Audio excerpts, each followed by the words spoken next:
Dear student, myself Pradeep Sharma. Dear student, आज हम history का सेकंड चैप्टर का कंटिन्यू रखेंगे रिवीजन, और आप एक एक लाइन को दोबारा से पढ़ रहे हैं। आई होप कि आपको समझ में आ रहा होगा, और इसको आप दोबारा से पढ़ेंगे तो और ज़्यादा समझ में आ जाएगा।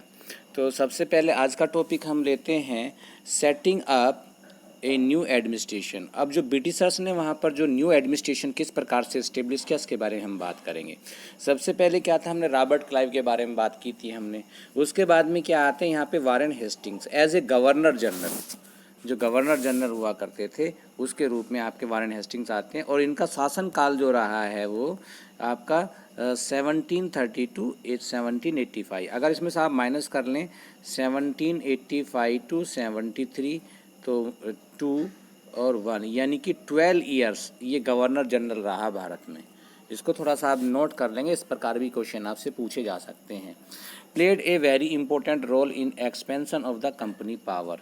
इसने जो कंपनी के जो विस्तार था, टेरिटरी का जो विस्तार था, जो उसका क्षेत्रीय विस्तार था, उसमें इसने बहुत ज़्यादा भूमिका निभाई।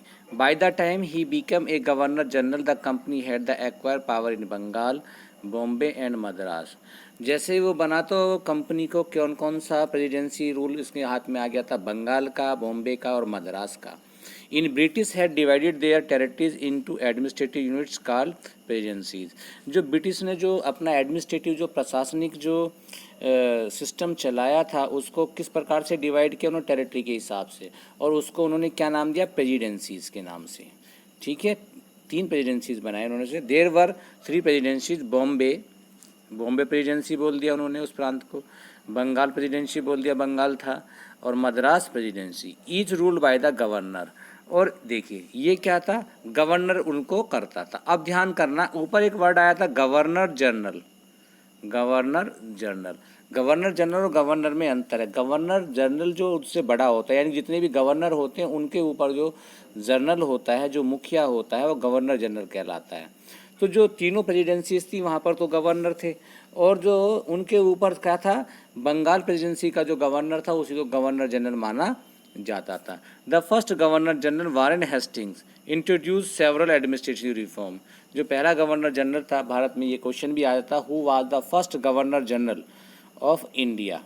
ठीक है, तो आप इसमें आंसर में आप लिख सकते हैं कि वारेन हेस्टिंग्स। इससे पहले क्या था, गवर्नर हुआ करते थे, ठीक है, जनरल उनके साथ नहीं रहा करता था। अब जो है, जब जैसे ही उन्होंने जो इनके टेरिटरीज में ये तीनों एरिया आए, बंगाल, आपका बॉम्बे और मद्रास, तो यहाँ पर उन्होंने सारी प्रेसिडेंसीज में अपने एडमिनिस्ट्रेशन को डिवाइड करते हुए सब जगह एक गवर्नर छोड़ दिया और उनके ऊपर एक गवर्नर जनरल बैठा दिया। तो first governor general Warren Hastings थे भारत के। तो रिफॉर्म उन्होंने जो है यहाँ के एडमिनिस्ट्रेशन में, प्रशासन में जो ब्रिटिश कंपनी कर रही थी उसमें बहुत सारे सुधार किए। स्पेयर ऑफ द जस्टिस, सबसे ज़्यादा क्या था, न्याय के बारे में। इस तो इनका अब सबसे ज़्यादा रिफॉर्म इन्होंने किस में किया, जो एक महत्वपूर्ण था, न्यायिक व्यवस्था को, यानी कि न्यायिक व्यवस्था को एक प्रकार से जन्म देने वाले भारत में आप गवर्नर जनरल, जो पहले भारत के गवर्नर जनरल थे, उनको मानिएगा। ठीक है, अब आगे देखते हैं। From 1772 a new system of justice was establish. अब देखिएगा, अभी पीछे हमारी बात हुई थी, कब से कब तक रहे थे वो, बस 1773 टू 1785 रहे थे। अब यहाँ पे बात कर रहे हैं हम 1772 की। तो a system of justice was established, एक जस्टिस का जो सिस्टम था, न्याय का जो न्यायिक सिस्टम था, न्यायिक प्रणाली थी, उसको इस्टेब्लिश किया गया। Each district had two court, हर डिस्ट्रिक्ट में वहाँ पर क्या था, एक कोर्ट हुआ करता था, एक फौजदारी अदालत बोलते थे जिसमें क्रिमिनल केसेस आते थे। क्रिमिनल केसेस में आपके मर्डर, चोरी, जितने भी ये क्राइम के जो आते हैं वो सब उसमें आते थे। दूसरा दीवानी अदालत आती थी, जिसे सिविल कोर्ट भी बोलते थे। सिविल कोर्ट का मतलब है जैसे आपका ज़मीन का मामला, मकान का मामला, पैसे का लेन देन का मामला, तो ये क्या है, सारे दीवानी उसमें आते थे, फौजदारी में नहीं आते थे, तो वो सिविल कोर्ट के अंडर में। तो हर डिस्ट्रिक्ट में उसको 2 पार्ट करते थे। The Indian laws were interpreted by the maulvis and Hindu pandit for the European district collectors. अब इसमें आप थोड़ा सा ध्यान दीजिएगा, इन्होंने क्या किया कि जो पहले क्या था, हमारे इंडिया में हिंदू और मुस्लिम लॉ चलते थे। हिंदू अपने हिसाब से राज्य व्यवस्था चलाते थे, छोटे छोटे राज्यों में बटा हुआ था। अभी आपको पता है भारत भाई, कहीं पे मुस्लिम का शासन रहा, कहीं पे राजपूतों का शासन रहा, कहीं पे ब्राह्मणों का शासन रहा, तो डिफरेंट डिफरेंट प्लेसेस पे डिफरेंट डिफरेंट रूल चलते थे। इसी प्रकार से वहाँ पे न्यायिक व्यवस्था, जो जुडिशियल सिस्टम था, वो भी सब जगह अलग अलग था। लेकिन जब यहाँ पे वारेन हेस्टिंग्स यहाँ पर आए और यहाँ पे जो न्यू जस्टिस जो सिस्टम था वो इस्टेब्लिश किया, उसके तहत उन्होंने हर डिस्ट्रिक्ट में 2 कोर्ट बनाए, एक फौजदारी अदालत और दूसरा कौन सा बनाया आपका दीवानी अदालत। एक को क्रिमिनल कोर्ट और दूसरे को सिविल कोर्ट कहते थे। तो उन्होंने जो यहाँ पे जो भारत में जो न्याय व्यवस्था चली आ रही थी, मौलवी जो न्याय करते थे या पंडित करते थे, for the European district collectors presiding over the civil court. ठीक है, तो वो सारे के सारे किसके अंडर में कर दिए गए, जो यूरोपियन डिस्ट्रिक्ट कलेक्टर हुआ करता था, जो presiding over the civil court, उन सब की कहाँ पर प्रेसिडिंग होती थी, सिविल कोर्ट्स में होती थी, उसके अंडर में उसको कर दिया गया। द काजी ए जज, काजी का मतलब है जज, जज and A Mufti A jurist from the Muslim community who expound the law administered by the काजी। तो वो क्या था, एक मुफ्ती क्या था, जो इस्लामिक कानून का वक्ता हुआ करता था। जो काजी जो नियम और कानून जो बनाता था, जज हुआ करता था, उसके जजमेंट को वह व्याख्या करा करता था, उसको एक्सप्लेन किया करता था, तो मुफ्ती कहलाता था। Still administrated criminal court but under the supervision of the collector. वो अभी भी एडमिनिस्ट्रेटिव कोर्ट में थे, यानी कि न्यायिक प्रक्रिया में अभी भी शामिल थे, लेकिन वो किसके थे, जो डिस्ट्रिक्ट कलेक्टर हुआ करता था उसके सुपरविजन में ही काम करते थे। यानी कि direct way indirect way they are supervise by the Britishers. ठीक है, इसको आप थोड़ा सा ध्यान रखेंगे। नेक्स्ट है मैनी कन्फ्लिक्ट्स ऑकर बिकॉज, अब बहुत सारे कन्फ्लिक्ट हुए जब वे सुपरमेशी पंडितों की जो उनकी पावर थी वो भी उन्होंने इनडायरेक्ट वे में छीन ली, जो काजी हुआ करते थे वो भी छीन ली। हालांकि मुफ्ती और काजी को उन्होंने राइट दे रखे थे, ऐसी पंडितों को भी राइट दे रखे थे, लेकिन they have to be conduct the judgement under the district collector. ठीक है, और जो कि ब्रिटिश हुआ करता था, यूरोपियन हुआ करता था, तो यूरोपियन सिविल कोर्ट के अंडर में आता था। तो ये सारी चीज़ें आप इसमें देखेंगे। तो उनके बीच में मतभेद, कन्फ्लिक्ट तो होना ज़रूरी था, इसको थोड़ा सा आप देख लेंगे। तो कन्फ्लिक्ट तो बहुत ज़रूरी था। तो pandit give different interpretation to of laws based on the different schools of Dharmashastra to overcome this in 1775 a code of Hindu law was compiled by. अच्छा, इसको थोड़ा सा आप ध्यान कर लेंगे। तो मुस्लिमों को उन्होंने कहा भाई मुफ्ती को जो मुस्लिम कानून था उसकी व्याख्या करता था जजमेंट की, और तुम्हें काजी पता है जज हुआ करता था, तो उनको एडमिनिस्ट्रेशन में रखा, लेकिन सुपरविजन रखा। आप पंडितों की बात करते हैं, पंडितों के भी बहुत सारे जो लॉज थे वो किस पे बने हुए थे, धर्मशास्त्रों पर, जो हमारे धार्मिक शास्त्र हैं उन पर बने हुए थे। तो उनको ओवरकम करने के लिए, उनको मतलब एक प्रकार से उनका प्रभुत्व हटाने के लिए उन्होंने 1775 में, वारेन हेस्टिंग्स की बात कर रहे हैं हम, थोड़ा बात ध्यान रखिएगा कि हम किसके शासनकाल की बात कर रहे हैं। वारेन हेस्टिंग जो प्रथम गवर्नर जनरल थे भारत के, उसके बारे में बात कर रहे हैं। A code of Hindu laws was compiled, यानी कि एक कानून बना गया जिसे हिंदू कानून के नाम से जाना जाता है। और 1778 में इसी के similar code of Muslim law, दोनों को, अब दोनों का समझ में आ गया आपको, पहले था तो इसके 1775 में पहले हिंदू लॉ बनाया गया, ठीक है, उसके बाद में 1778 में इसी के कोड के उसी के तहत जो है मुस्लिम लॉ बनाया गया।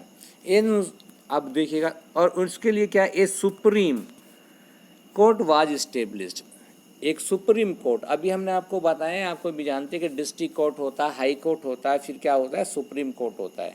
ठीक है, तो ये हमारे यहाँ पर न्यायिक प्रक्रिया एट प्रेजेंट में, तो हम उसी को लेकर यहाँ पर आपको लेकर आ रहे हैं। तो supreme court was establish under the regulating act 1773, यानी कि एक जो है रेगुलेटिंग एक्ट बनाया गया, कानून का एक कानून बनाया गया, कानून के लिए, जजमेंट के लिए, कि रेगुलेट करने के लिए, उसको संचालन करने के लिए 1773 में इसे रेगुलेटिंग एक्ट बोलते हैं।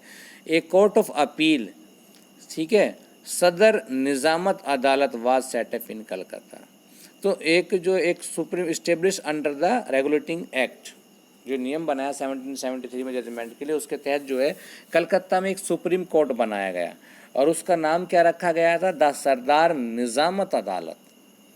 ठीक है, सबसे पहले आप इसको ध्यान करिएगा। अपील कोर्ट था कि अगर डिस्ट्रिक्ट कोर्ट में आपके साथ अन्याय हो रहा है या आप उससे संतुष्ट नहीं है, तो फिर आप अपील कर सकते हैं। कहाँ, उससे ऊंचे वाले कोर्ट में, जिसे सुप्रीम कोर्ट का नाम दिया गया। तो द सरदार, सरदार का मतलब होता है मुखिया यानी कि, और निज़ामत उसका निज़ाम यानी कि जो उनका सबका मुखिया निज़ाम है, एक प्रकार से अदालत माने कानून, मतलब एक प्रकार से कचहरी समझिएगा आप। तो ये सब उसमें दिया गया था। District administration was the job of the collector. अब ये डिस्ट्रिक्ट का जो एडमिनिस्ट्रेशन था वो किसका काम था, वो डिस्ट्रिक्ट का कलेक्टर जो हुआ करता था, ठीक है। He had to be collect revenue taxes and maintain law and order in the district. उसका काम था वहाँ से जितना भी रिवेन्यू राजस्व जो टैक्सेस थे, कर थे, वो उनको इकट्ठा करना था और मेंटेन जो भी रूल और रेगुलेशन बने थे उसको वहाँ पर मेंटेन करना था डिस्ट्रिक्ट, पूरे डिस्ट्रिक्ट को। His office called the collectorate, उसके ऑफिस को कलेक्ट्रेट बोलते थे। आज भी कलेक्ट्रेट में आप जाएंगे तो आपको डिस्ट्रिक्ट कलेक्टर वहाँ पर बैठे हुए मिलेंगे। Become the new centre of power, वो जो है अब जो एक न्यू सेंटर ऑफ पावर हो गया था। इसको आप थोड़ा सा देख लेंगे इसके आगे। तो अभी देखते हैं कंपनी की आर्मी की बात करें। कंपनी आर्मी की देखिए, मुगल आर्मी की आपने बात की, चाहे औरंगजेब की बात की, अकबर की बात की, सबकी बात की, which was based on the cavalry. Cavalry का मतलब है trained soldier on horseback, यानी कि उस समय क्या हुआ करते थे, क्लेवरी का इसको वर्ड को थोड़ा ध्यान कर लेंगे।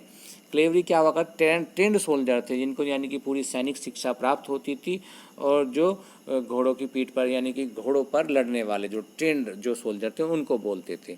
The company army was based on the infantry foot soldier. जो कंपनी जो थी वो किस पे थी, पैदल सेना पर थी, जो यानी कि ज़मीन पर लड़ने वाली सेना पे थी। The army came to be known as the sipahi, ठीक है, यहाँ पर आप देख सकते हैं।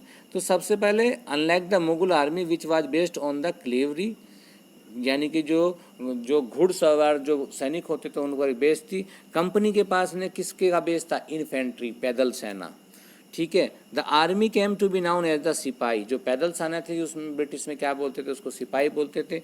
Army from the Indian word of सिपाही, जो हमारे यहाँ का इंडियन वर्ड है उसी को हम सिपाही बोलते हैं, which means soldier. With time the army was given European style training, उनको जो यूरोपियन स्टाइल की ट्रेनिंग दी जाती थी, ड्रिल कराई जाती थी और उनको शासन एक अनुशासन में रहना सिखाया जाता था। The soldier were armed with the Muscat, ठीक है, मस्कट उसके पास में हुआ करती थी, एक प्रकार की राइफल समझिएगा आप। Heavy gun used by the infantry, एक प्रकार की राइफल समझिएगा, तो मस्कट दी जाती थी। And matchlock, a early gun in which the powder is इनिजेटेड बाय द मैच, यानी कि एक मैच लॉक भी दिया जाता था इसमें, यानी कि बारूद भर करके आप उसमें चला सकते थे माचिस से, ठीक है। It was difficult to soldier to give up their caste and religious feeling easily and see themself only as a soldier. This was one of the cause leading to the revolt of 1857। लेकिन उसमें क्या था, जो भारतीय soldier थे वो अपनी cast और अपने धर्म को नहीं भूल पा रहे थे। अगर उनके विपरीत जो पहले कल्चर चला आ रहा था, अगर कुछ होता था तो उसका वो रिवोल्ट करते थे। इसका एक जीता जागता सबूत 1857 का आपका रिवोल्ट है। अब इसमें आप कंक्लूजन पढ़िएगा। आज हम इस चैप्टर को लगभग समाप्त कर देंगे, तो आप इसको देखिएगा। थोड़ा सा वीडियो लंबा हो सकता है, तो कोई बात नहीं, दोबारा वीडियो नहीं बनेगा तो इससे अच्छा रहेगा कि इसी वीडियो में ख़त्म कर देते हैं। तो अब इस पूरे चैप्टर का सारांश क्या है। We have seen how the East India Company change from trading company to a colonial power.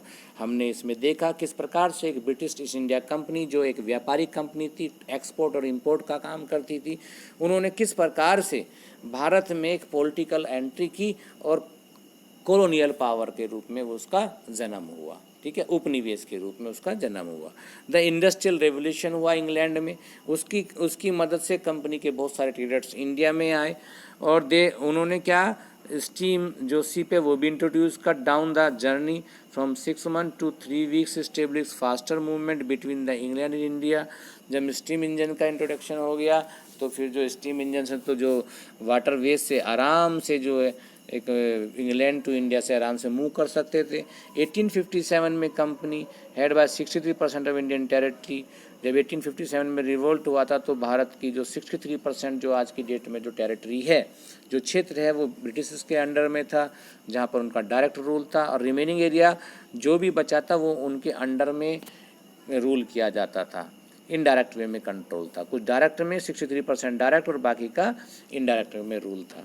और फिर आपने देखा किस प्रकार से जो भारतीय राजाओं ने लड़ाई लड़ी और किस प्रकार से उनकी हार हुई, किस प्रकार से अवध के नवाबों का जो वो क्या बोलते हैं आपका जो है बंगाल के नवाब को किस प्रकार से इन्होंने बनाया, किसी को उतारा। तो ये सारा सिस्टम आपने इसमें पढ़ा। आई होप कि ये चैप्टर आपको ज़रूर समझ में आ गया होगा। अब जो नेक्स्ट वीडियो में हम नेक्स्ट चैप्टर स्टार्ट करेंगे। Thank you, have a nice day.